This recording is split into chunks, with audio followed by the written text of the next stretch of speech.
Now with more, Florida Congresswoman Ileana Ros-Lehtinen, a member of the House Foreign Affairs Committee and who has been on Capitol Hill this week monitoring all the reaction as Mr. Kerry has been testifying. Welcome. It's great to have you here today. Well, thank you so much, Uma. And it's interesting what Secretary Kerry says. I don't believe that that's true. We can get a tougher deal. The Kerry will be in front of our Foreign Affairs Committee next week. And one of the things that I'm going to ask him about hasn't been brought out a lot. But in Annex 1 and Annex 2 of this terrible, weak, and dangerous deal, we are asking the UN and the EU to lift sanctions against individuals who have American blood on their hands. That hasn't been talked about, but it actually says, it spells out individuals by name. One is Soleimani. He is the current head of the Quds Force, a very dangerous military wing of the Iranian government. This is a guy who planned attacks against our U.S. servicemen and women in Iraq.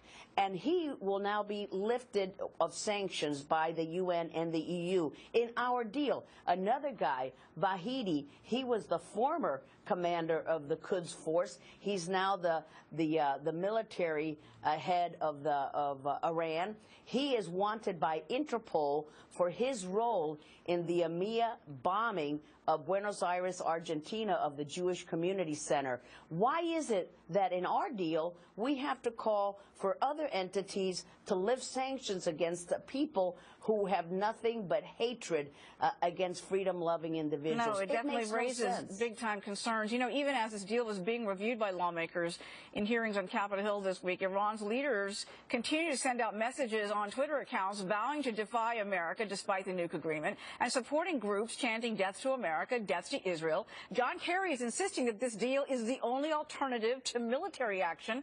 Now, I know there are concerns from both sides of the aisle, Republicans and Democrats. At this point, do you think there are enough votes in the House to torpedo this deal?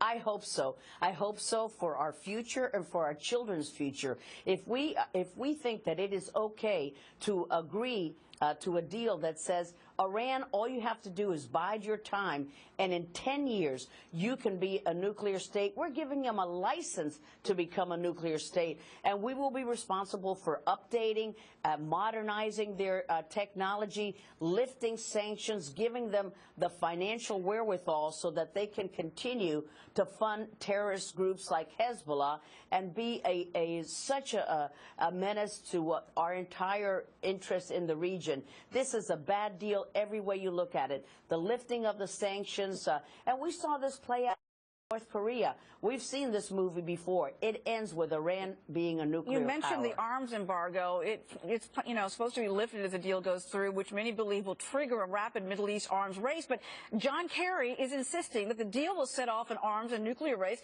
if the deal doesn't go through. Are you and your colleagues even buying this notion?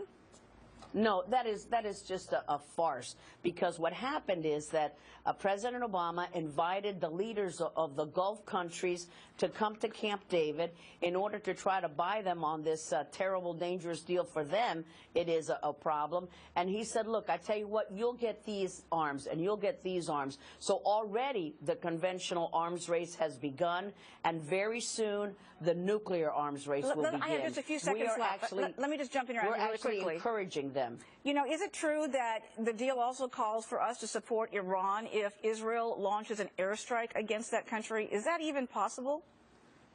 I've read the deal, and I have not seen that. Now, we don't have everything that we want to know. Just this week, we found out that there's a secret deal between Iran and the IAEA on inspections, where it could be 2.5 months with arbitration. So who knows how many other side deals there will be. But even if you just stick to what is known, it is bad enough to be rejected. Congresswoman, always great to see you with your insights and to have you on the show. I always appreciate your perspective. Thank you so much for joining us. Have a great weekend. You too.